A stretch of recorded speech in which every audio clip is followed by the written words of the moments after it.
Anyone who speaks of supersensible worlds nowadays lays themselves open to the very understandable objection that they are out of tune with the needs of the times, and that science can only engage seriously with the biggest existential questions by remaining aware of its limitations, retaining clear insight into the fact that it must restrict its inquiries to the earthly sense world, and would succumb to fantasy to some degree if it were to exceed these restraints. In fact, the school of spiritual science that I described at the last Vienna Congress of the Anthroposophical movement, and which I wish to speak of again today, not only does not feel itself to be in conflict with the scientific outlook and scientific conscience of our era, but, on the contrary, seeks to work absolutely in the spirit of the most rigorous modern scientific inquiry.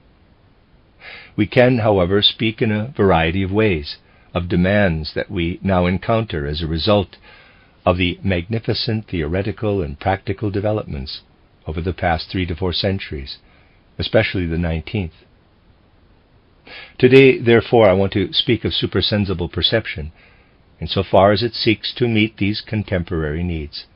And then, in the following lecture, I will speak about supersensible knowledge of the human being as a need of the human heart, of our human soul and sensibility in the present era. Right up to the present moment, scientific research has produced magnificent results in its inquiries into conditions and phenomena in the outer world. Yet we can also speak in another vein of the achievements granted to humanity in the course of such developments. You see, very particular capacities have developed in association with serious scientific observations of the laws and facts of the outer sense world. Observation and experiment have in fact shed a light also on human capacities and faculties themselves. But many who are immersed in the most worthwhile way in scientific inquiry tend to disregard this light shed upon human beings themselves in the course of these investigations. If we reflect for a moment on what this light illumines, we will find that human thinking, studying through microscope and telescope the laws of minute, detailed phenomena, as well as grand and far vistas, has also gained enormously in its capacities of discernment, in its incisive power to connect things in the world in such a way that they disclose their secrets and reveal their underlying laws. And as this thinking is developed, we see how a challenge has come to inform it, one posed, at least, by the most serious and dedicated investigators, a need for this thinking to become as selfless as possible in observations of external nature, and in empirical trials in laboratories, clinical research, and so on. In this regard, humanity has gained a great power, increasingly succeeding in ensuring that inner human desires do not infiltrate this thinking, that it is not tinged with views and perhaps even fantasies about human nature, that these are not projected onto what scientists seek to discover about life and existence with microscope and telescope, and through their measurements and calculations. The cultivation of this outlook has gradually led to a thinking that we can say is very intent on developing its passive role. Thinking, as it has developed through empirical observation and experimentation, has become so abstract that it now no longer allows itself to invoke knowledge or truths from within. This quality of thinking, as it has gradually emerged, is one which, it seems initially, must dismiss our own whole intrinsic human nature. You see, what we are ourselves must be actively brought forth, externalized, and this can never really be entirely devoid of the engagement of our will. And so, and rightly so in the field of outward inquiry, we have to come to a point where we specifically dismiss the activity of thinking that enables us to become aware of our significance within the whole fabric of the cosmos. In our inquiries, therefore, we have, in a sense, excluded ourselves, have forbidden ourselves from exercising our own inner activity.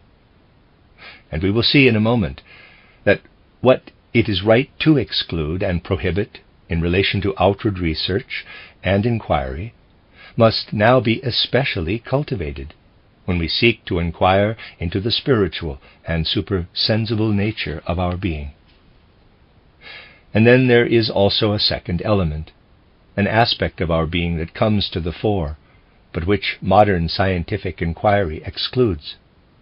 Its exclusion is alien to us as human beings, though this exclusion facilitates our inquiries into the cosmos. I am thinking of human soul response and feeling.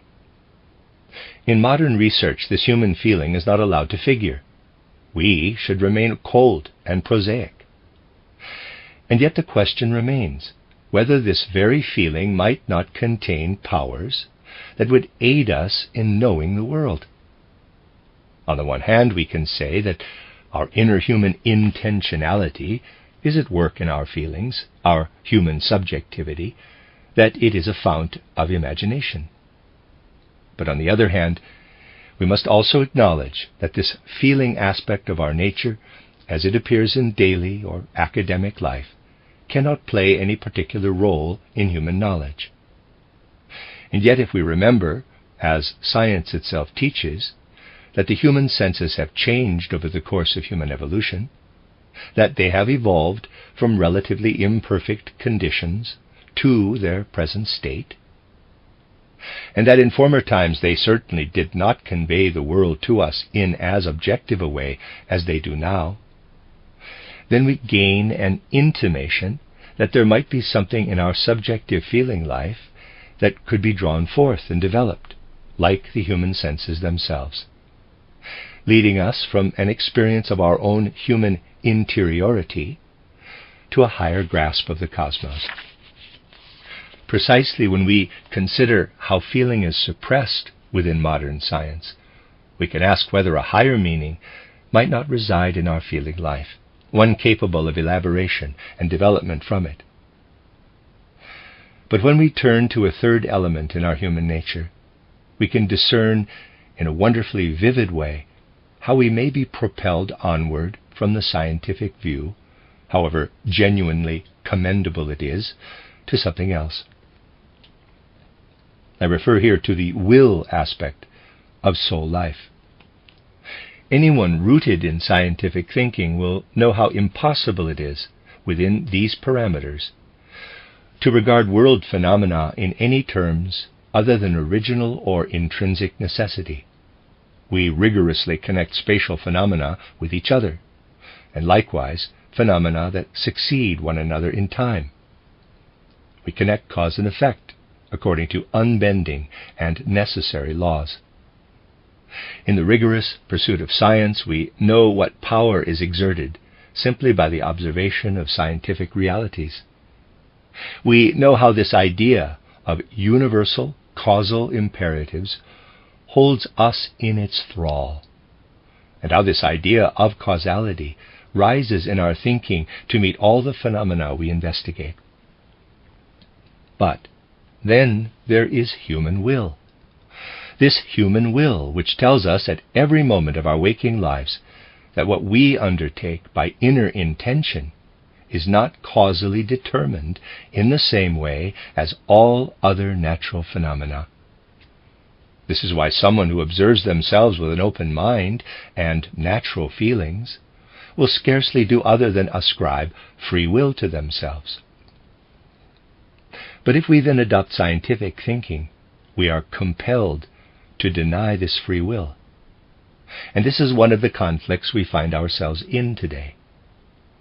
During the course of these 2 lectures, we will consider various such conflicts. If we feel them in their full intensity, if we inhabit them, as it were, with our feelings, then it is likely, since we must pay authentic heed both to science on the one hand and to our own experience and self-observation on the other, that they will shake us and disturb us to such a degree that we may despair of ever finding a sound basis in life for discerning the truth. We have to regard such conflicts from the proper human perspective. We have to be able to see that science compels us to refuse to accept our own daily experience and perceptions, and therefore that there must be something somewhere that offers us access to the world other than that irrefutably given by science. Driven headlong into such conflicts by the natural order of things, it becomes an urgent need today for us to acknowledge that we can no longer speak of supersensible spiritual realms as was still possible only a relatively short time ago. We need only look back to the first half of the 19th century to find that minds at that time who paid all serious heed to science nevertheless also still pointed to the supersensible dimension of human life, to the realm that reveals to us the divine and our own immortality. They still pointed then to what we might today call the, in quotes, night aspects of human existence. People deserving of great attention and respect pointed to that wondrous yet highly problematic world we enter every night, the world of dreams. They pointed to mysterious connections between the chaotic world of dream images and reality. They showed that our interior organization, especially during illness, is in some respects mirrored in the fantastical pictures of dream, and that healthy human life impinges upon chaotic dream experiences in the form of symbolic images. They described how much that we cannot properly survey in our waking senses is shifted into semi-waking states, and they drew their conclusions from such observations. These things are close to subconscious states of human soul life that express themselves in similar ways, and which many people today are still intent on exploring and cultivating. Everything of this kind that approaches us was in some respects sufficient for early humanity, but can no longer serve us. It cannot do so because the way in which we now observe the natural world outside and around us has changed. If we consider eras when, let's say, people possessed a mystically tinged astrology, we find that they looked upon the sense world in a way very different from the exactitude we nowadays expect of science. And because they were content with sense perceptions of a less clear-cut kind than we nowadays have, they were able to find in mystic realms, in certain semi-conscious states, something that could teach and inform them. This is no longer so for us today. Just as little as we are able to draw from the direct information science offers us anything other than questions about the true nature of the human being, so we cannot satisfy our supersensible needs as an earlier humanity did, solely by recourse to science. The supersensible mode of perception that I wish to describe here takes full cognizance of these contemporary needs. It studies how human thinking, feeling, and will have developed in consequence of science. And, on the other hand, it asks whether it is possible with the thinking, feeling, and will that modern people have mastered to delve further, and with the same clarity as science requires, into the supersensible realm. This cannot be done by logical deductions and such like, for here science rightly acknowledges its own limits. But something else can be done. We can develop our inner capacities of soul further from the point at which they now stand in ordinary scientific inquiry.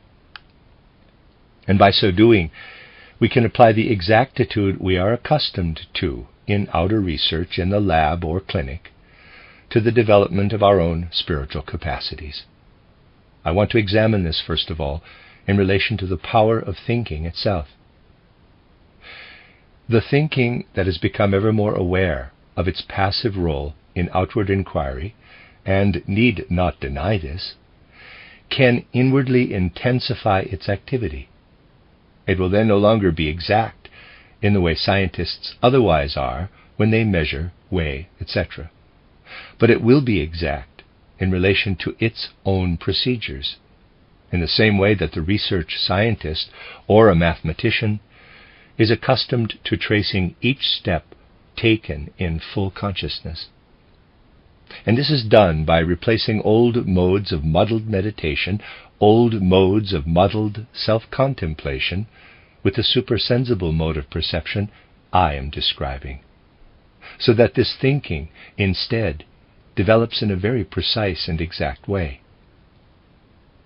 There is no scope here to do more than outline this precision of thinking, which I have described in full in my books titled Occult Science in Outline and title Knowledge of the Higher Worlds. What we must achieve here, and this will take varying amounts of time depending on each person's inherent capacities, is to exchange the role of passivity, in which thinking otherwise, rightly, surrenders itself to the outer world, for another mode, in which we place our whole inner activity of soul into this thinking. We do so, for instance, by a short daily practice, during which we withdraw from our engagement with the outer world, to place before the soul some thought or other, its content is irrelevant, and direct all our inner powers of soul to this one thought in inner concentration. As a result, something occurs that has an effect on the development of soul capacities, comparable to efforts, say, to develop the muscles of the arm by exercise. Through use and exercise, the muscles gain strength, and in the same way soul capacities become inwardly stronger and more active by this focus upon a particular thought. We have to do this in a very precise way, surveying each step we take in thinking with the same attention a mathematician will apply to his calculations when solving a problem in geometry or arithmetic. There are various ways to do this. It may sound banal, but you can find the content for your concentration in any old second-hand book you come across, as long as you are quite sure you have never read it before. It does not matter how true the thought is or not, but whether you can survey the thought in its entirety. This is not possible if you simply draw a thought from your memory, since this may have many vague connections and ramifications, much that lies in your subconscious or unconscious, so that you cannot be precise when you focus upon it. So, it should be something that is entirely new to you, whose content lies before you in direct and immediate fashion, without any emotional experience connected with it or prior importance for you. What counts is the concentration of soul faculties involved, and their consequent strengthening. It is likewise good to avoid any prejudice against seeking the advice of someone who has made some progress in this field, and asking them to give you a suitable content. Then also the content will be new to you, and you can survey it. Many people fear that this might render them dependent or reliant on the person who provides them with such content, but this is not so. In truth, you will be less dependent in this case than if you were to draw the thought content from your own memories and experiences, since this will be connected with all kinds of subconscious elements. Someone who has experience of scholarship or science will do well to use scientific findings as the content of their concentration. In fact, these can turn out to be the most useful material of all. If you do this for a longer period, maybe years, patience and perseverance are required. For some it may take only a few weeks or months to achieve the desired result. Others may need years. Then you can come to the point of inwardly elaborating your thinking in just as exact a way as physicists or chemists apply methods of weighing and measuring to eavesdrop on nature's secrets. Things learned in scientific procedure can be applied to the further development of our own thinking. And at some point or other, a significant experience arises. We no longer feel that we think in pictures which depict outer occurrences and realities, a thinking which basically is all the more faithful to these realities, the less inner strength of its own that it possesses, the more it is mere image. No, we add to such thinking an inner experience of thinking itself, of inwardly invigorated thinking. This is an important experience. You can say that in consequence, thinking begins to resemble the experience we have when we activate the power of our muscles, when we take hold of something or push against something. It is an experience of reality such as we otherwise have of our breathing or our muscle activity. This inner activity enters into our thinking and inhabits it. And since we have exactly investigated every step upon this path, we experience ourselves with full clarity and awareness in this strengthened, active thinking. It may be objected that science should be based on empiricism and logic, but this does not contradict what I am describing. You see, what we experience in this way possesses full inner clarity, but is at the same time like putting out feelers, not like a snail extending a feeler in the physical world, but putting out feelers in a world of spirit, which, if we have got to this stage, is as yet only there for our feeling apprehension initially. And yet we are right to intimate it. You have the sense that your thinking has changed into a spiritual probing. And if this increasingly develops, you will be right to expect that this thinking encounters real spiritual essence, just as your finger, if you extend it, will encounter a physical reality.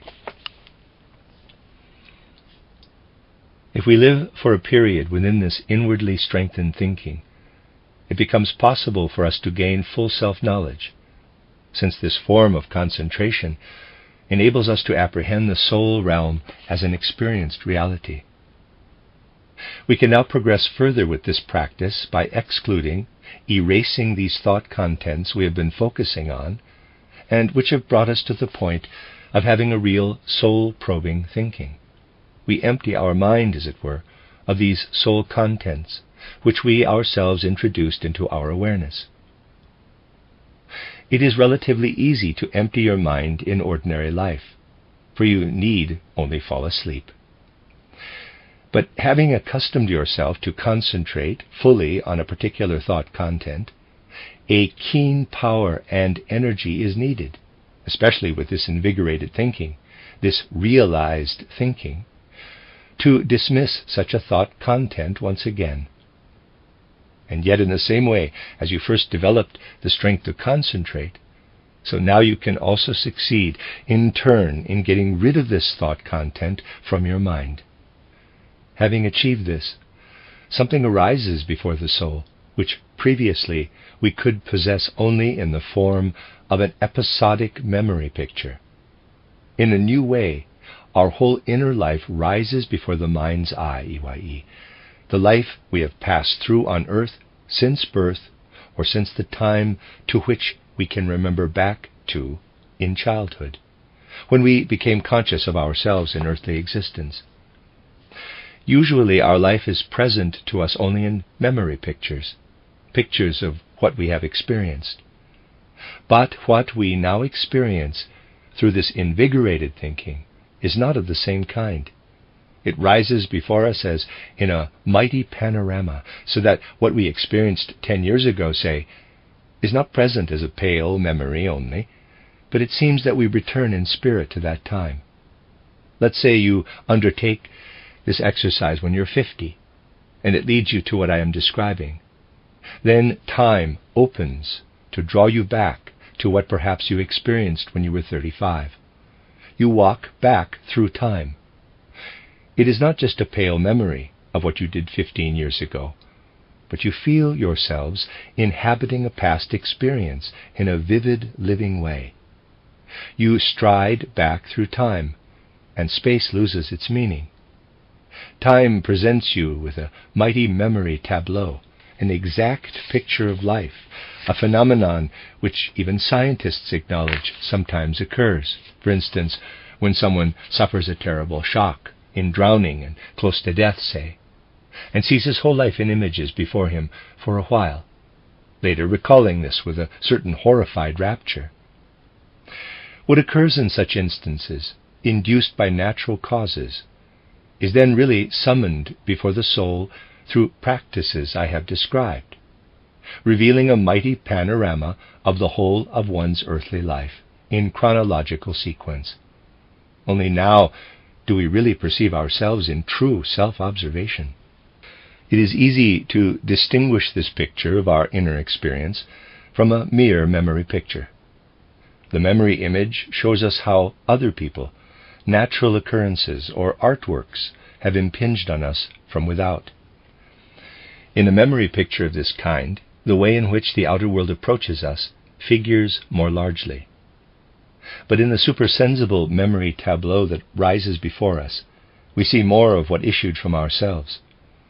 For instance, if, at a certain moment of our lives, we embarked on a friendship with someone we love, we see in memory how this person approached us, how they spoke to us, what we owe them, and so on. But in the memory tableau we perceive how we ourselves yearned for this person, and how, ultimately, every step we took must inevitably have led to the other whom we had discerned as deeply suited to us. What has formed through the development of our soul forces comes to meet us in this life tableau with exact clarity.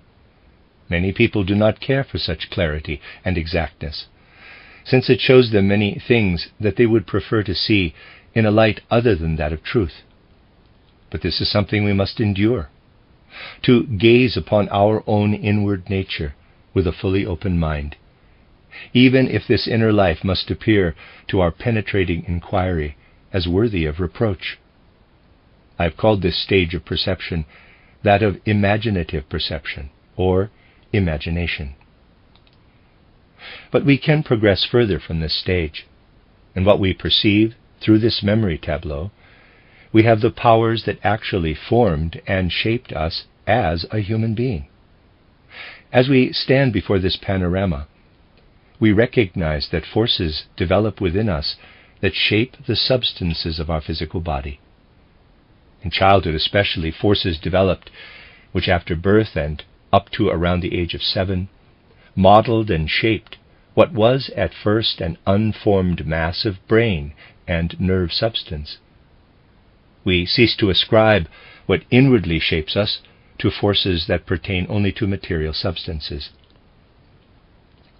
Gazing upon this memory tableau, we cease to think this, seeing how the contents of this tableau, which are themselves powers, stream into all our forces of nutrition and respiration, and into our blood circulation. Without such powers, no blood would pulse in us, no breathing could occur. We come to discern, in fact, that our inner being is spirit-soul in nature. What thus dawns on us can best be characterized with a comparison. Imagine that you are walking upon ground that has been softened by rain, and everywhere you go you see tracks or footprints made by passing people or wheels.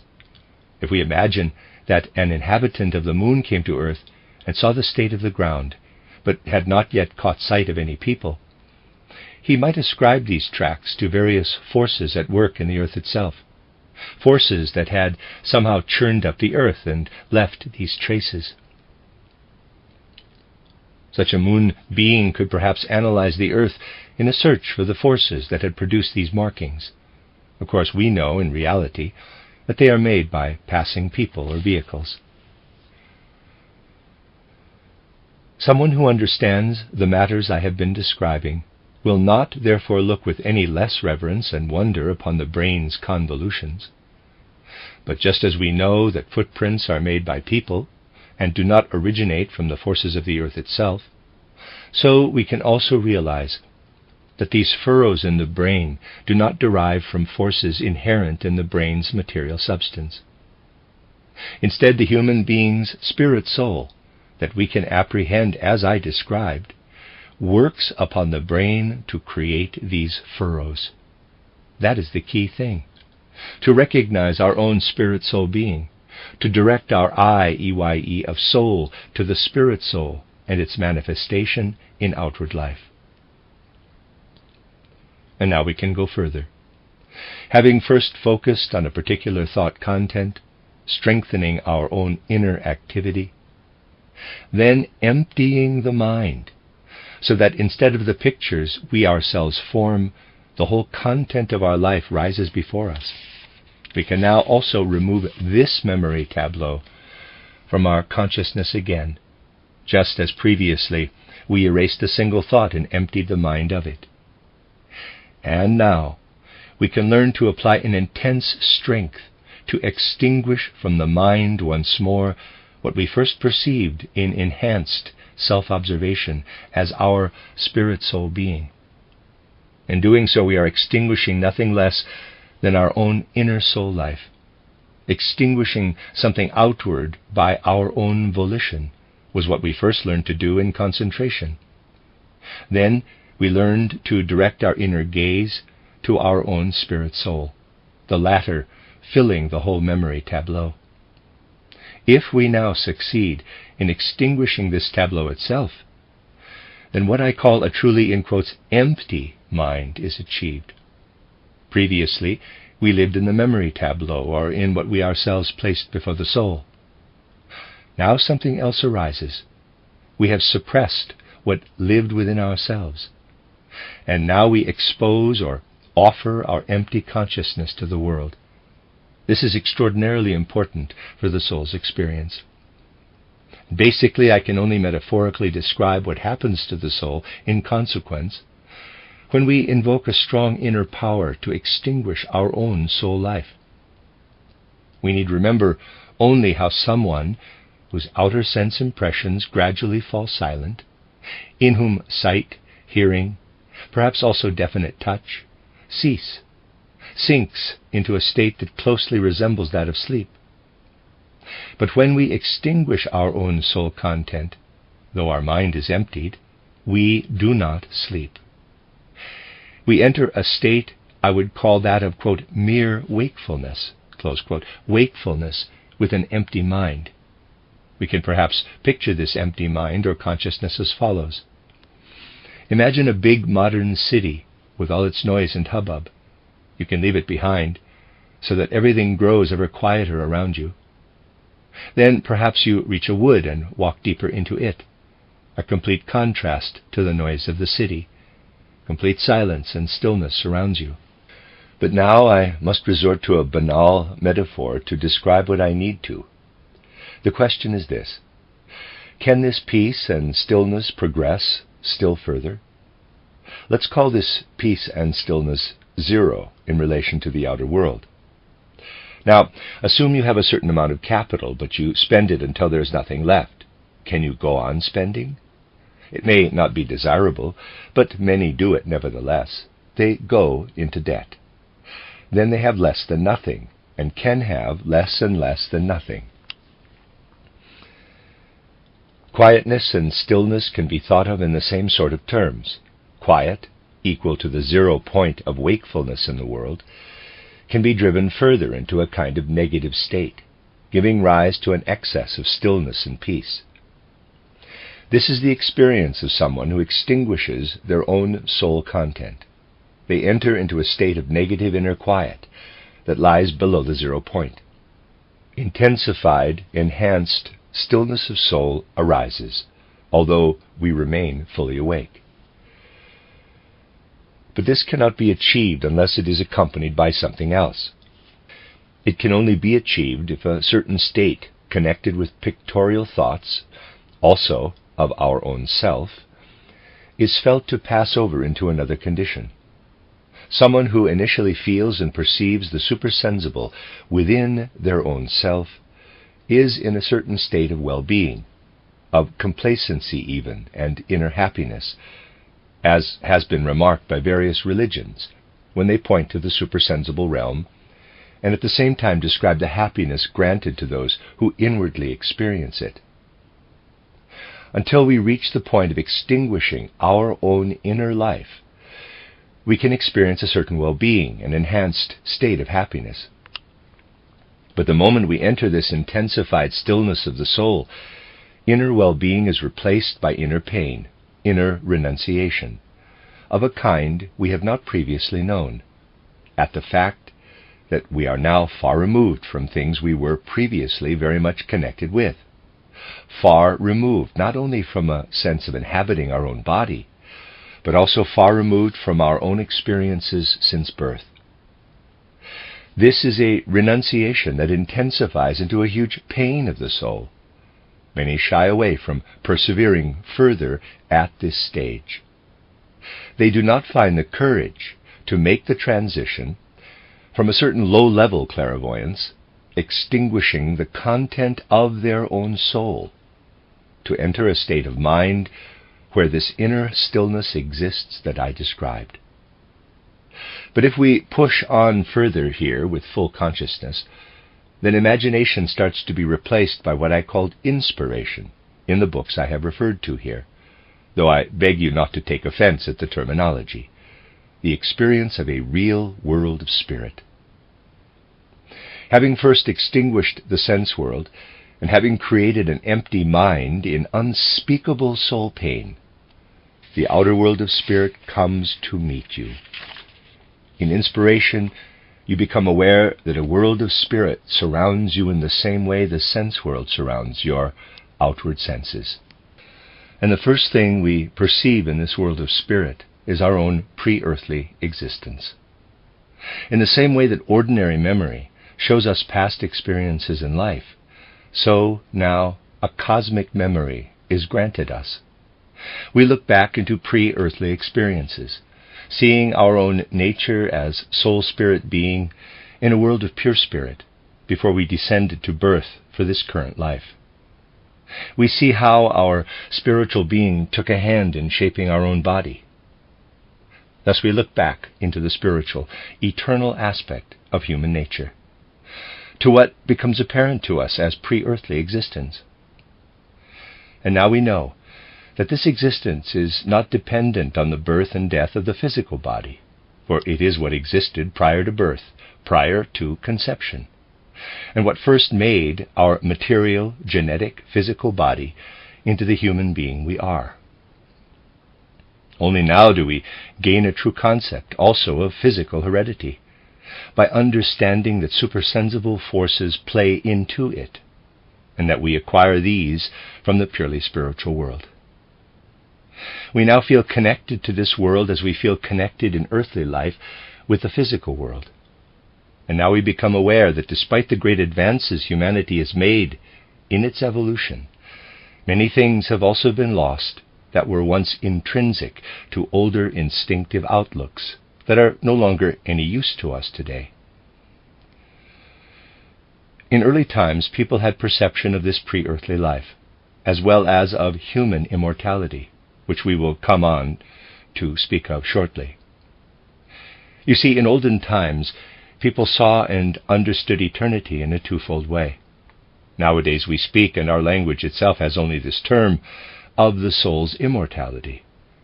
But once upon a time, people spoke of unbornhood, and some older languages still retain this idea as the other aspect of the human soul's immortality. Times have changed. People nowadays are interested in what happens to the human soul after death, since it still lies ahead of them. They are much less interested in any existence prior to birth or conception, since it is past, in quotes. And they do, after all, now exist. But true insight into human immortality can only develop if we consider both aspects of eternity, both immortality and unbornhood. But to connect with the latter, and to do so through exact clairvoyance, a third element is needed. Really, we feel ourselves more wholly human if our sense of things is not entirely absorbed by earthly life.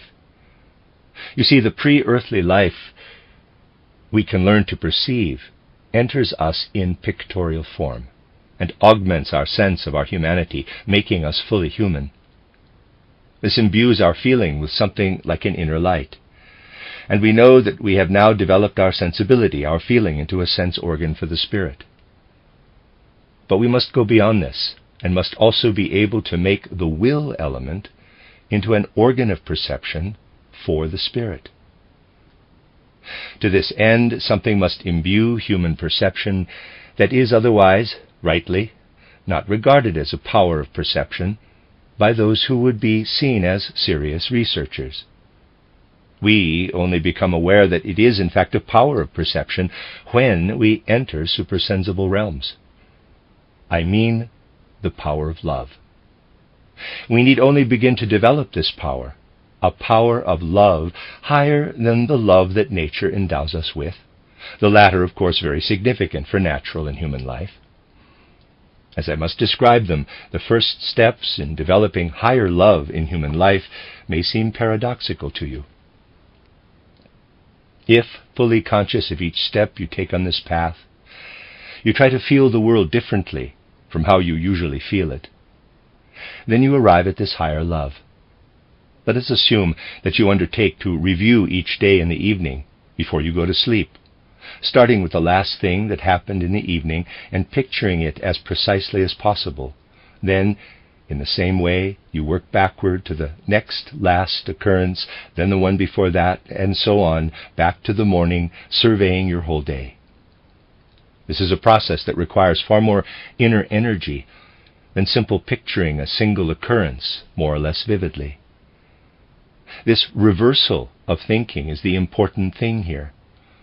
Usually we regard what happens in advancing chronological order, one thing after another as they happened. But by the exercise I'm describing here, we turn all life on its head. We think and feel what has happened in the opposite order from how it happened. We can practice this with the events of each day, as I suggested, and will need only a few minutes to do so. But there is another way to do it also. Try to picture the progress of a play in reverse, for instance, starting with the fifth act, then working back to the fourth, the third, and so on to the beginning. Or imagine a melody in which the sequence of notes is reversed. By inwardly experiencing such things, you will find how your inner apprehension frees itself from the natural outward course of events, so that you become ever more independent of it. But despite increasingly individualizing ourselves by this means, developing ever greater autonomy, we also learn to give ourselves in full consciousness to the other, to outward life. Only now do we become aware that the more we practice this and develop fully conscious surrender to another being, the greater does our selflessness and selfless love grow. In this way we gain a sense of how this, quote, not living in ourselves, close quote, but instead, quote, living in another being, close quote, this passage from our own being into the other grows ever stronger. And then the faculties of imagination and inspiration we have first developed can be joined by true intuitive immersion in something other than us. We arrive at the power of intuition, no longer only experiencing ourselves now, but while retaining our full individualization, learning nevertheless to experience the other in all selflessness. Here love becomes something that gradually enables us to look still further back into the pre-earthly life of the spirit. Just as we look back on the past events of this present life, so by intensifying love in this way, we learn to look back upon former lives on earth, discerning human life to be a sequence of successive lives on earth. In the next lecture, I will touch on the fact that these successive lives began at a certain point and will one day end. And human life in its entirety is composed of this succession of lives, between each of which lie lives of purely spiritual existence between death and a new birth. Death, too, you see, is something we learn to see in its true significance through this enhanced, uplifted love, which becomes a power of perception and knowledge. Having advanced through imagination and inspiration to the point where these enhanced inner powers become capable of spiritual love, we come to the following experience in direct, exact clairvoyance. We experience ourselves spiritually without our body, outside our body. It really does become possible for the soul to experience emerging from the body in, if I can say this, a tangible way. Having experienced this spiritual realm outside the body through, in quotes, clairvoyant knowledge, we know what it means to lay aside our body at death, to pass through the gate of death into new spiritual life. Thus, at the third stage of development, that of exact clairvoyance, we come to understand the meaning of death, and thus also the significance of human immortality. The mode of supersensible perception I am concerned with here aims to introduce into human cognitive faculties something that proceeds step by step and very exactly. Scientists apply exactitude to outer experimentation, outer observation. They try to discover the secrets of phenomena through precise processes of comparative weighing, measuring, and calculation. Spiritual scientists apply the same kind of exactitude to the development of their own soul faculties. What they make of themselves, so that a world of spirit, and with it the eternal essence of the human being, of human immortality, appears before the soul, is done with exactitude, as Goethe says. At every step that a spiritual investigator takes, so that the spiritual world will at last lie spread before his eye of soul, EYE, he feels as much conscientious responsibility for his discoveries as otherwise only mathematicians feel for the steps involved in their calculations. The latter have to be able to survey and note each calculation in full clarity, and similarly the spiritual investigator must survey with great exactitude what he makes of his own powers of perception. And then he will know that he has shaped an inner eye, EYE, from the soul with the same inward necessity as nature configures a physical eye from the body.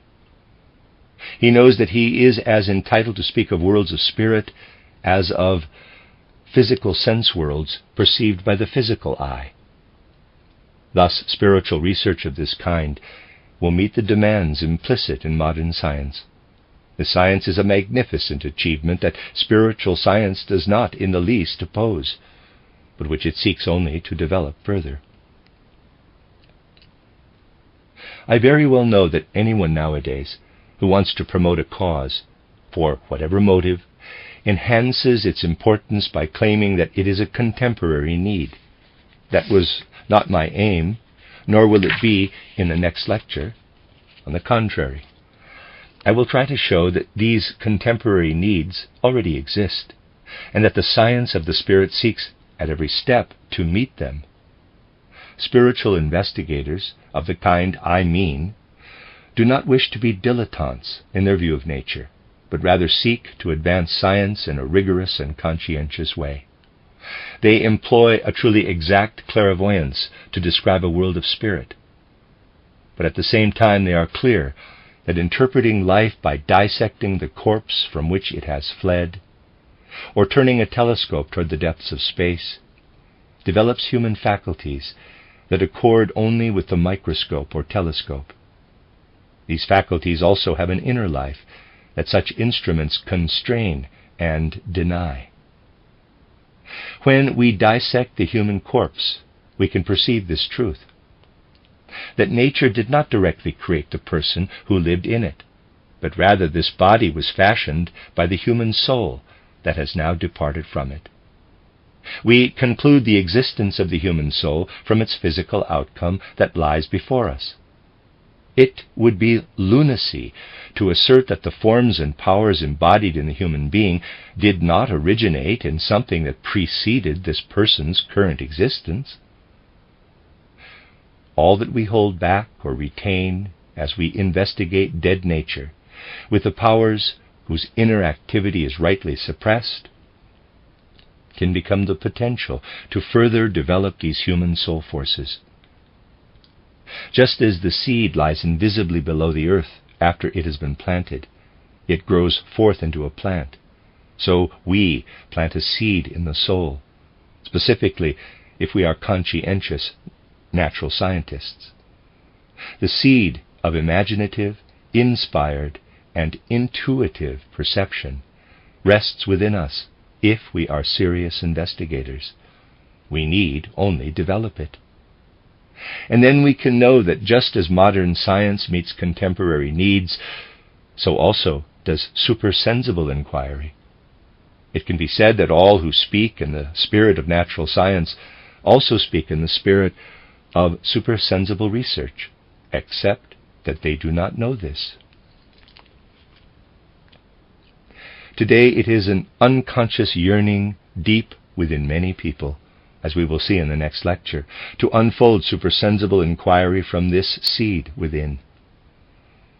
I'd like to remind those who on a supposed scientific footing oppose this spiritual inquiry of a well-known saying that Goethe puts into the mouth of his Faust. Quote, "Folk never feel the devil's presence, even if he has them by the throat." Close quote. If we recognize that any scientist who investigates the natural world conscientiously is already unconsciously uttering the spirit, then we can reverse this saying as follows. There are many who do not wish to acknowledge the spirit when it speaks to them, although they continually give expression to it in their utterances. The seed of supersensible vision is today already far more widespread than people think, but it must be developed. The need for it to be developed is truly apparent in the grave events of our time. Next time, I will go into more detail, as I said.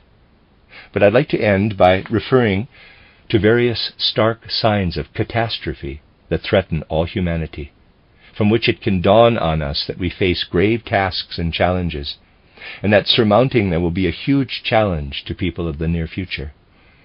These grave outward aspects with which the world regards us today, the world of humankind especially, point to the need for inner gravity in response.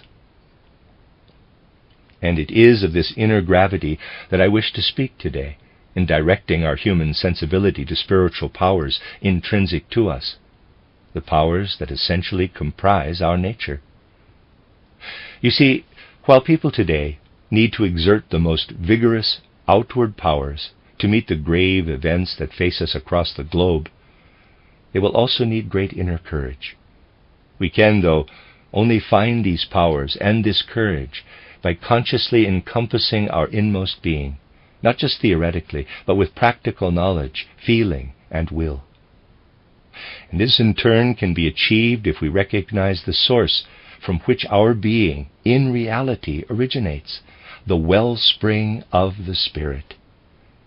Increasingly, and not only theoretically, but practically, we should learn to perceive and experience the human being as Spirit, and Spirit as the only source of our true fulfillment. Our highest powers and our greatest courage can come to us only from the Spirit. In other words, from the realm of the supersensible.